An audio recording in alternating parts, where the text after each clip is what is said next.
नमस्कार, मनो education hub में आपका स्वागत है। आज हम पढ़ेंगे आपके जो बौद्ध धर्म है उससे संबंधित महत्वपूर्ण क्वेश्चनों को, जिसमें आपका पहला क्वेश्चन आता है कि बौद्ध धर्म ने 6ठी शताब्दी ईसा पूर्व में ब्राह्मणवादी धर्म को सबसे अधिक आघात पहुंचाया। इसके संस्थापक कौन थे? तो इसके संस्थापक थे गौतम बुद्ध। नेक्स्ट आता है कि बौद्ध धर्म के 3 आधार स्तंभ थे, बुद्ध, धम्म और संघ, जिसमें बुद्ध का अर्थ था संस्थापक और धम्म का था इसका उपदेश। इसमें संघ किनका संगठन था? तो जो संघ था ना वो था भिक्षु और भिक्षुणियों का संगठन। नेक्स्ट आता है कि गौतम बुद्ध के बचपन का नाम सिद्धार्थ था। उनको तथागत, शाक्य मुनि, बोधिसत्व, सुगाता, अरहंत, चक्रवर्तीन, सम्मा संबुद्ध सा भी कहते हैं। उनका एक अन्य नाम था, वो किस नाम से जाने जाते थे? तो उनका नाम था परछन। ये सभी नाम है गौतम बुद्ध के, अलग अलग क्वेश्चन इनके बन के आते हैं, तो मैंने सब एक ही क्वेश्चन में इनको ले लिया है। ये सारे नाम आपको याद रखने हैं।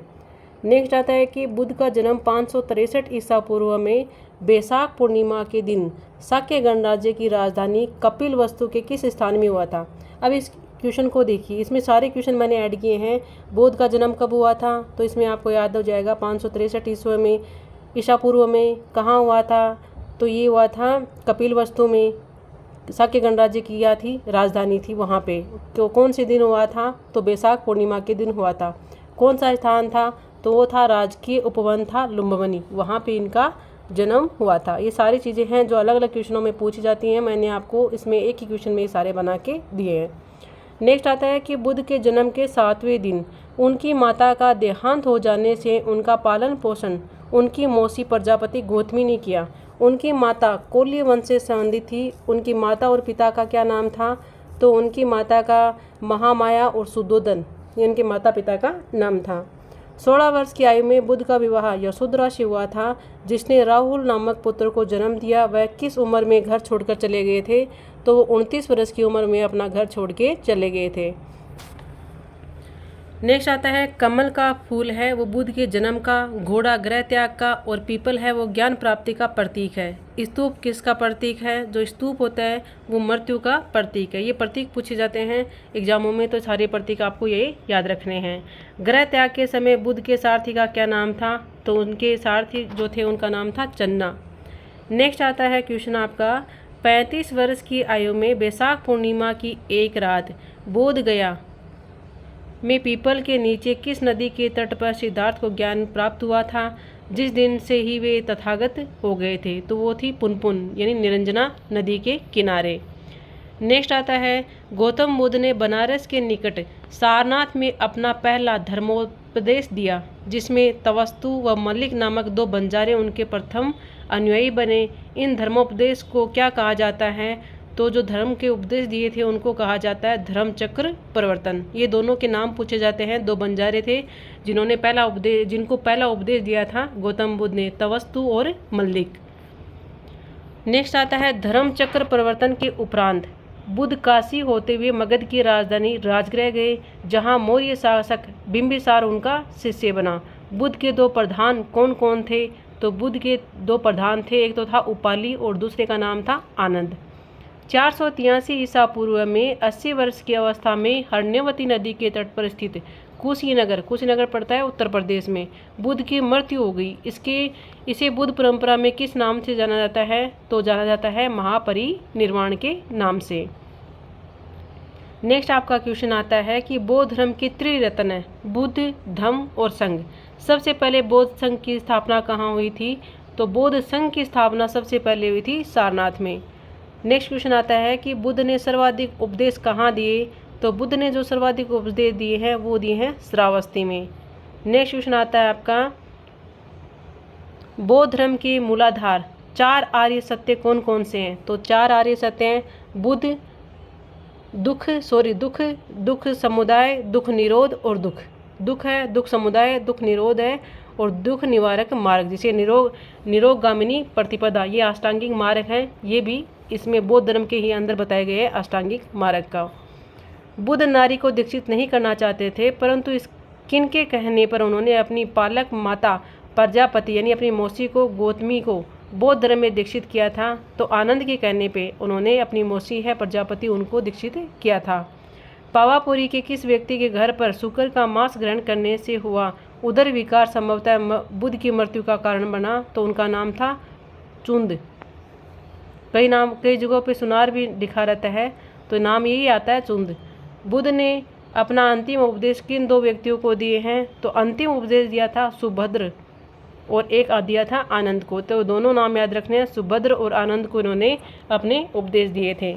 बुद्ध के पंचशीलों का विवरण किस उपनिषद में मिलता है? तो बुद्ध के जो 5 शील हैं उनका विवरण मिलता है छांदोग्य उपनिषद में। इम्पोर्टेंट क्वेश्चन है बहुत ज़्यादा। बौद्ध धर्म की 3 महत्वपूर्ण अवधारणाएं कौन कौन सी थी? तो बौद्ध धर्म की जो अवधारणा थी वो एक तो था अनित्यता, एक था अनात्मा और तीसरा था अनिश्वरवाद। तीनों चीज़ें इंपॉर्टेंट है। अभी एक IAS में भी इसको पूछा हुआ था, अनित्यता, अनात्मा और अनिश्वरवाद ये किससे संबंधित है? तो ये बौद्ध धर्म से संबंधित है। तो ये इंपॉर्टेंट क्वेश्चन है, इसको आप ध्यान में रखेंगे तीनों चीज़ों को। बुद्ध ने कहा कि चूंकि विश्व की प्रत्येक वस्तु अनित्य है, अतः नित्य आत्मा की परिकल्पना नहीं की जा सकती है। यह कथन सत्य है असत्य है? तो ये कथन क्या है? सत्य है। बुद्ध ने मृत्यु के पश्चात आत्मा द्वारा दूसरा शरीर धारण करने की बात को भी अस्वीकार कर दिया, लेकिन उन्होंने पुनर्जन्म की व्याख्या करने के लिए किस सिद्धांत का प्रतिपादन किया है? तो उन्होंने ये जो प्रतिपादन सिद्धांत दिया है वह है प्रत्यय समुत्पाद का सिद्धांत। ये प्रत्यय समुत्पाद सिद्धांत है, ये पूछा हुआ है RPSC की क्वेश्चन में, तो इम्पोर्टेंट है ये आपका क्वेश्चन। बुद्ध ने पुनर्जन्म तथा जन्म मरण के चक्र का मूल कारण क्या बताया है? तो अविद्या को उन्होंने जन्म मरण का जो मूल कारण है वो बताया है। बुद्ध ने ईश्वर के अस्तित्व को स्वीकार या अस्वीकार नहीं किया, इसके लिए उनको क्या कहा जाता है? तो उनको कहा जाता है अज्ञेयवादी। वो उसके बारे में उनको नॉलेज नहीं था तो वो कुछ बताते नहीं थे। अब था कि नहीं था वो ये बुद्ध जाने, लेकिन कहीं पे भी लिखा हुआ नहीं है बुक में कि उन्होंने कभी ईश्वर के अस्तित्व को स्वीकार किया या नहीं स्वीकार किया। तो ये द्वंद्व के रूप में ही ये वर्ड है वो चला है, तो इसका एक पर्टिकुलर वर्ड दिया गया है अज्ञेयवादी। भगवान बुद्ध के उपदेश 3 साहित्य खंडों में संकलित हैं, जिन्हें त्रिपिटक कहा जाता है। ये तीनों साहित्य खंड कौन कौन से हैं? तो ये तीनों हैं, ये सब अभी कॉमन क्वेश्चन है, विनय पिटक, सूत पिटक और अभिधम पिटक। ये तीनों क्वेश्चन हैं जो आपके RPSC पूछ लेता है, तीनों याद रखने हैं। प्रथम बौद्ध संगति का आयोजन किसके शासनकाल में 483 ईसा पूर्व में हुआ था? तो अजातशत्रु जो हर्यंक वंश से संबंधित थे उनका। बुद्ध की मृत्यु के पश्चात प्रथम बौद्ध संगति की अध्यक्षता किसने की थी? तो महाकश्यप उपाली थे। उन्होंने बौद्ध संगति जो हुई थी, बौद्ध धर्म जो बुद्ध खत्म हो गए थे या महापरिनिर्वाण हो गया था उसके बाद में ये 3 संगतियाँ होती हैं। तो पहले की अध्यक्षता की थी महाकश्यप उपाली ने। द्वितीय बौद्ध संगति 383 ईसा पूर्व में कालाशोक, ये कौन से वंश थे? शिशुनाग वंश के शासनकाल में साबकमीर की अध्यक्षता में कहाँ आयोजित की गई थी? तो ये वैशाली में की गई थी। किस बौद्ध संगति के दौरान अनुशासन को लेकर मतभेद के समाधान के लिए बौद्ध धर्म 2 भागों स्थीवर एवं महासांगिक में बट गया था? तो ये द्वितीय बौद्ध संगति हुई थी, उस टाइम ये 2 भागों में बटा था, स्थीवर और महासांगिक। किस बौद्ध संगति के दौरान संघ भेद के विरोध कठोर नियमों का प्रतिपादन करके बौद्ध धर्म को स्थायित्व प्रदान करने का प्रयत्न किया गया? तो ये थी तृतीय बौद्ध संगति में। दूसरे में अलग हुए, तीसरे में वापस इनको नियमों का प्रतिपादन करना अनिवार्य कर दिया गया था। मोगलीपुत्र तिस की अध्यक्षता में अशोक के शासनकाल में 251 ईसा पूर्व में तृतीय बौद्ध संगति का आयोजन कहाँ किया गया था? तो ये किया गया था पाटलिपुत्र में। तो ये चौथी बौद्ध संगति होती है वो कश्मीर में होती है, कुंडलवन में। तो कश्मीर के कुंडलवन में लगभग ईसा की प्रथम शताब्दी में चतुर्थ बौद्ध संगति का आयोजन हुआ। इसके अध्यक्ष और उपाध्यक्ष कौन थे? तो वसुमित्र थे तो अध्यक्ष, और उपाध्यक्ष थे इसके अश्वघोष। नेक्स्ट आता है कनिष्क के शासनकाल में आयोजित चतुर्थ बौद्ध संगति के समय बौद्ध धर्म किन 2 संप्रदायों में विभाजित हो गया था? तो जो बौद्ध धर्म है वो 2 संप्रदाय में विभाजित हुआ था, हीनयान और महायान के रूप में।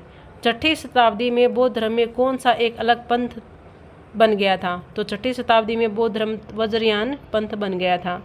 नेक्स्ट आता है बुद्ध को देवता के साथ साथ एक दुर्बल पुरुष मानने वाले स्थिवीरवाद की स्थापना किसने की थी? तो की थी उन्होंने अवंती के महाकात्यायन ने की थी। सर्वास्तिवाद संप्रदाय स्थिर विवाद के काफ़ी समीप माना जाता है। इसका मुख्य केंद्र मथुरा में था। इसके संस्थापक कौन थे? तो राहुल भद्र इसके संस्थापक थे। नेक्स्ट आता है वसुबंधु किस बौद्ध पंथ के महानतम विद्वान थे? तो श्रावस्तिवाद के महान विद्वान थे। श्रावस्तिवाद के फलने फूलने के स्थल कश्मीर एवं कांधार थे तथा कनिष्क को इस पंथ का संरक्षक माना जाता था। इसे किस अन्य नाम से भी जाना जाता था? तो उन्हें कहा जाता था हेतुवाद। महासांगिक पंथ में बुद्ध को सर्वश्रेष्ठ व्यक्ति माना गया है, जिसमें बहुत सारे दिव्य गुण थे। इसका प्रमुख केंद्र कहाँ था? तो इनका प्रमुख केंद्र था वैशाली के अंदर। महासांगिक पंथ में किसकी परिकल्पना की गई जो अहर्तों से ज़्यादा श्रेष्ठ थे एवं संसार के कल्याण में रत थे? तो वो थे बोधिसत्वों की। किस पंथ के अनुयायी बुद्ध की मौलिक शिक्षाओं में विश्वास करते थे तथा वे बुद्ध की नहीं बल्कि उनके प्रतीक चिन्हों की पूजा करते थे? तो वो थे हीनयान। नेक्स्ट आता है, भारत में हीनयान की लोकप्रियता धीरे धीरे समाप्त हो गई, किंतु आज भी यह Sri Lanka, Burma, Cambodia, Thailand, Laos में जीवित है। हीनयान भी समय के साथ किन दो धाराओं में विभाजित हो गया था? तो वो विभाजित हो गया था, एक तो वैभाषिक संप्रदाय, एक था स्वतांत्रिक संप्रदाय। स्वतांत्रिक संप्रदाय के प्रवर्तक कौन थे? तो स्वतांत्रिक जो संप्रदाय है उसके प्रवर्तक थे कुमार लाट। नेक्स्ट आता है, हीनयान साहित्य मुख्यतः पाली भाषा में थे। वसुबंधु द्वारा लिखित अभिधम्म कोश वैशाखिक संप्रदाय का प्रसिद्ध ग्रंथ था। स्वतांत्रिक संप्रदाय का आधार ग्रंथ कौन सा था? तो स्वतांत्रिक जो संप्रदाय था उसका आधार ग्रंथ था सुत्त पिटक। नेक्स्ट आता है, बौद्ध धर्म के किस संप्रदाय में बुद्ध को देवता मानकर उनकी पूजा की जाती थी? तो महायान। नेक्स्ट आता है, बुद्ध की मूर्ति को भारत में सर्वप्रथम पूजा गया। जापान, चीन जैसे देशों में किस संप्रदाय का वर्चस्व था? तो महायान का वर्चस्व था। नेक्स्ट आता है, महायान के ग्रंथ मुख्यतः किस भाषा में लिखे गए हैं?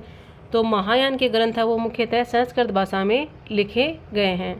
कालांतर में महायान भी किन दो संप्रदायों में वर्गीकृत हो गया था? तो कालांतर में महायान है वो भी दो संप्रदायों में बट गया था, एक तो माध्यमिक, एक था योगाचार विज्ञानवाद। माध्यमिक संप्रदाय के प्रवर्तक नागार्जुन थे। योगाचार विज्ञानवाद का प्रवर्तक किसने किया? तो वो था मैत्रेय नाथ। ईसा की 5वीं-6वीं शताब्दी में तंत्रवाद से प्रभावित होकर बौद्ध धर्म के किस संप्रदाय का उदय हुआ था? तो उदय हुआ था वज्रयान संप्रदाय का। नेक्स्ट आता है, तांत्रिक बौद्ध धर्म का प्राचीनतम ज्ञात ग्रंथ कौन सा है? तो तांत्रिक बौद्ध धर्म है उसका था आर्य मंजूश्री मूलकल्प। आर्य मंजूश्री मूलकल्प, ये नाम याद रखना है। तांत्रिक बौद्ध धर्म का प्राचीनतम ज्ञात ग्रंथ है ये। वज्रयान की प्रधान देवता ताराएं मातंगी, पिशाची, योगिनी, डाकिनी आदि थी, जो मुक्ति प्रदात्री देवियाँ थी। ये किन की पत्नियाँ थीं? तो ये बुद्ध एवं बोधिसत्वों की क्या थी? पत्नियाँ थीं। वज्रयान की परिधि में ही 9वीं-10वीं शताब्दी में किस नाम से नए संप्रदाय का उदय हुआ, जिसके प्रवर्तक मंजूश्री एवं सुचंद्र थे? तो वे थे कालचक्रयान। कालचक्रयान मत का प्रमुख ग्रंथ कालचक्र तंत्र एवं विमल प्रभा, ये किसके द्वारा रचित थी? ये थी सुचंद्र के द्वारा रचित। इस संप्रदाय के प्रमुख देवता कौन थे? तो भगवान त्रिकाल चक्र। धातु से बने सिक्के सबसे पहले प्रकट हुए थे। तो धातु से बने सिक्के सबसे पहले प्रकट हुए थे बुद्ध के काल में। अजंता की चित्रकारी किससे प्रेरित है? तो दयालु बुद्ध के से प्रेरित है। नालंदा विश्वविद्यालय किस धर्म से संबंधित विद्या का एक महान केंद्र था? तो बौद्ध धर्म से संबंधित था। जैन धर्म के प्राचीनतम सिद्धांतों के उपदेष्टा 23वें तीर्थंकर ने की, उनका क्या नाम था? तो उनका नाम था पार्श्वनाथ। नेक्स्ट आता है, जैन अनुसूत्रियों के अनुसार पार्श्वनाथ को 100वें वर्ष की आयु में कहाँ निर्वाण प्राप्त हुआ था? तो सम्मेद पर्वत में उनका हुआ था प्रनिर्वाण। क्षत्रिय राजकुमार पार्श्वनाथ वाराणसी के निवासी थे। उनके 4 मुख्य उपदेश थे, अहिंसा, सत्य, अस्तेय और अपरिग्रह। महावीर ने इन सभी के अतिरिक्त एक अन्य उपदेश कौन सा जोड़ा? तो उन्होंने जोड़ा था ब्रह्मचर्य का। फिर आगे आपके बौद्ध धर्म से तो कंप्लीट हो गए। नेक्स्ट क्वेश्चन आपके चलेंगे जैन धर्म के, वो हम पढ़ेंगे अपने नेक्स्ट वीडियो में। Okay, thank you for watching my video.